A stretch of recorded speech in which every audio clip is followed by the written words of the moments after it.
Fala gurizada, meu nome é Tiaraju, sou professor de Geografia no ângulo pré-vestibular. Tá?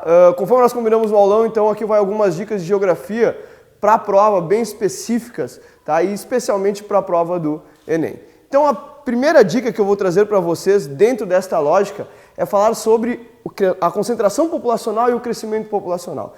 Então dentro desta dessa lógica da concentração populacional, nós temos que destacar algumas coisas que são importantes. Primeira coisa, tem que ter sempre noção, tá?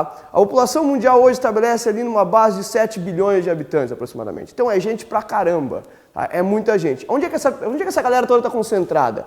Cara, essa gurizada está concentrada em algum lugar. Aonde? Te liga, cai lá no Sudeste Asiático. Então lá no Sudeste Asiático, olha o mapinha aqui do lado, tu vai ver. Na região do Sudeste Asiático nós temos a maior concentração populacional do planeta. Se nós pegarmos o Brasil, vamos falar da concentração populacional brasileira, obviamente que nós temos que fazer referência à região litorânea. Então, pegou o mapa do Brasil, dá uma olhadinha ali, 70% da população brasileira encontra-se no litoral, o que já denota então que tu vai lembrar sempre que as maiores concentrações populacionais estão em 3 regiões, Sudeste, Nordeste e Sul. Tranquilo? Então, dentro desta sequência. E, obviamente, o Sudeste ele é a grande região e caracteriza-se por ter uma grande concentração populacional. Então te liga nisso para a prova porque isso sempre vem. Outra coisa que você tem que sempre ter noção é as fases do crescimento populacional.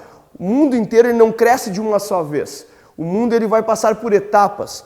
Lá no século XIX, nós vamos chegar ao primeiro 1 bilhão de habitantes. Aonde? Principalmente na Europa. Então a Europa ela tem um contexto muito importante que é o de primeiro crescimento populacional, que é o que, se vocês puderem olhar aqui no gráfico, vocês vão ver que nós chamamos de transição demográfica. A primeira fase da transição demográfica caracteriza-se por uma alta taxa de natalidade e uma alta taxa de mortalidade. O crescimento ele era lento.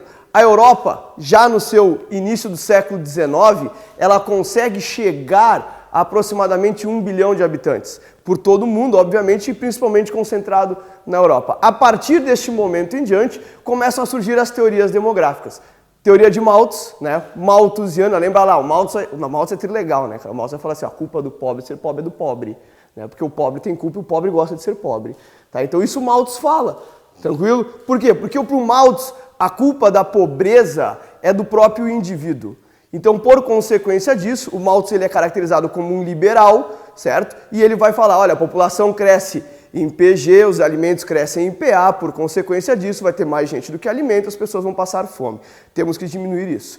Já no século XX, nós vamos chegar então aos 2 bilhões de habitantes e por conseguinte nós vamos continuar chegando até chegarmos aos aproximadamente 7 bilhões. Dentro desta lógica, te lembra, em 1950 nós temos a entrada dos países subdesenvolvidos, ou chamados pela ONU de em desenvolvimento. Esses países subdesenvolvidos, eles vão trazer uma nova lógica, eles vão trazer um incremento populacional, chamado de boom populacional. E aí entra o Brasil. Então te liga nisso, o Brasil ele entra em 1950. O baby boom brasileiro, ou seja, a explosão demográfica brasileira ocorre em 1960, que é quando a população brasileira começa a crescer. Cara, faz uma associação simples. Lembra lá da tua avó, lembra da tua mãe e lembra de você. A tua avó teve 10 filhos, tranquilo? A tua mãe teve 3, tu quer ter 1 cachorro.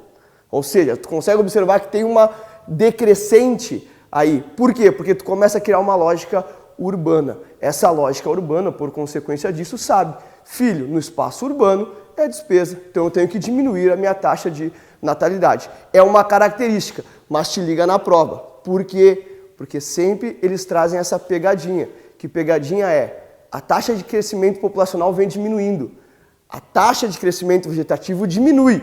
Contudo, a população continua a aumentar. Então te liga nisso lá para a prova, que isso é muito importante.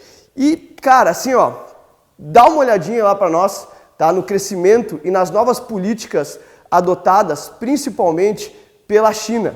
Tá? Então, por quê? Porque a China ela mudou a sua política do filho único. Dá uma olhadinha lá, isso pode vir na prova também. E principalmente a questão, além disso, da previdência social no Brasil, o aumento da expectativa de vida, nós temos mais velhos. Então isso começa a mudar um pouco a própria legislação brasileira. Dá uma olhadinha lá nisso com mais clareza, porque isso pode vir na prova e é um bom chamariz aí. Tranquilo? Quero agradecer primeiramente a todos por terem, que está aí do outro lado da tela, por ter olhado isso, ter aturado o Caolho falando aqui, tranquilo? Continue acompanhando os vídeos no canal, continue acompanhando todos esses nossos vídeos que nós vamos ser lançados para vocês agora e muito obrigado de novo e faça tua prova e sucesso. Beleza.